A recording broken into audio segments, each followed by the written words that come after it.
I got started in the sexuality education field because I started to understand that kids were not getting the education that I felt they needed about sexuality. And I also started to realize that I have a strange ability to talk about sex without blushing, without becoming embarrassed. So I started working for a theater company that did sex education through theater. I realized that I wanted to follow in the footsteps of the head of that company. So I went to NYU and got a master's in human sexuality, just like she did, and I was on my way. I was inspired to write Doing It Right because I knew that there were a lot of gaps in what kids were learning in school about sex.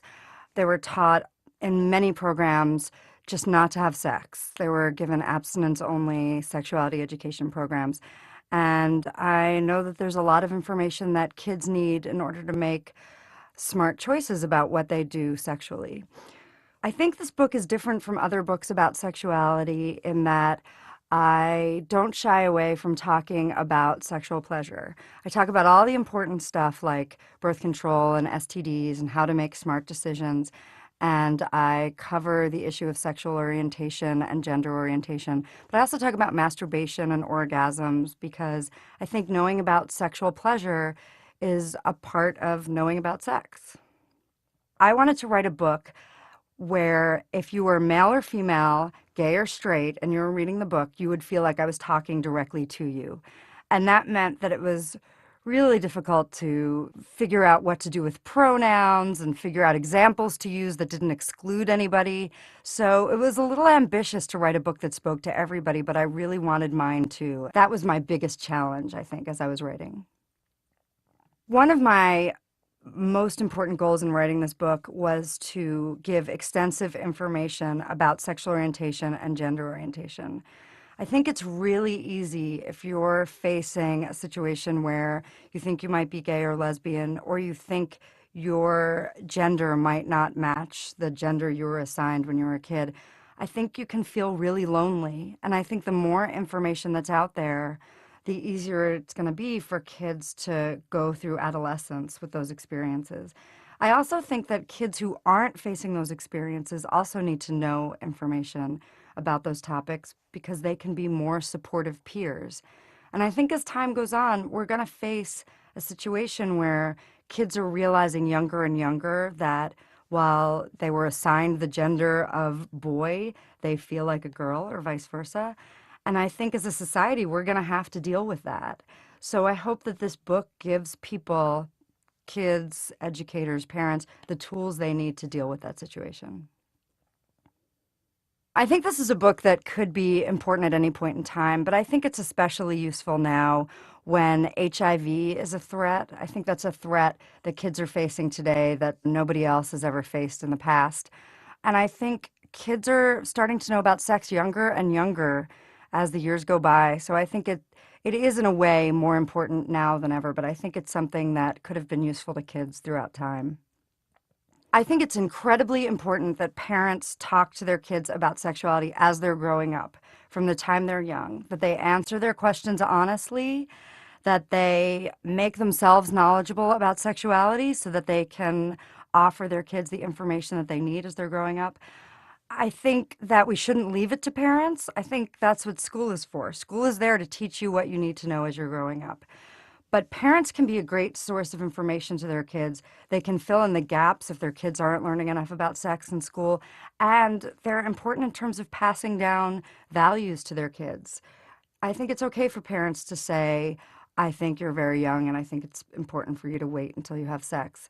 I don't know that kids will always listen, but I think the most important place kids get their values from is their parents. So it's really important for parents to be engaged in their kids' sexuality education. This book is for kids aged 12 to 18. There are probably some 12-year-olds who are too young for it, but I think there are some 12-year-olds who really need to know the information in it. So I think it's really up to parents to decide when their kid is ready for this book. Making decisions about sex is harder than making decisions about other things because we don't just use our minds when we make decisions about sex. We use our bodies and our hearts. So if I were educating people about dental care, it would be very easy to get people to make the decision to brush and floss their teeth because there's not a lot of emotion involved in that. But when you're talking about sex, you can have all the information in the world. And then when you actually have to use that information, you are in the heat of passion, or you're feeling like you're under pressure, or you're under the haze of love. So it's not always easy to use the information that you've learned. So good sexuality education doesn't just teach you facts, it also teaches you how to use the information that you've learned, even when you're not in the most clear headed place. And it teaches you, hopefully, how to have a sense of confidence. You can know everything in the world about why you should put on condoms and how to put them on. But what's really important is that no matter what else is going on, you have the confidence and the ability to say, we need to put on this condom now.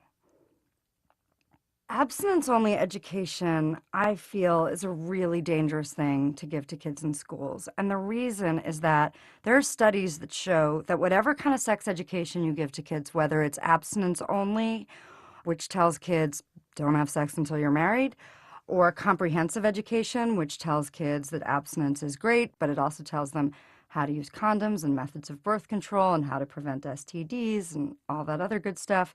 Whatever program you give kids, they will probably delay sexual activity for a short amount of time, which is great. It's great to wait. But ultimately, most people, the vast majority of people, are going to have sex. And the majority of kids are going to have sex before they leave high school. And when they do, their ability to protect themselves is going to be as good as their education. So if they got comprehensive education, they're going to put on a condom, hopefully. There are no guarantees, but they're more likely to than if they got abstinence only education, in which case they've probably been taught that condoms are likely to break. They haven't been taught where to get them or how to put them on or why to put them on, and they won't put them on. So ultimately, since we know that everybody's ultimately going to have sex, it's our responsibility, parents and teachers, to teach kids what they're going to need to know when that time comes.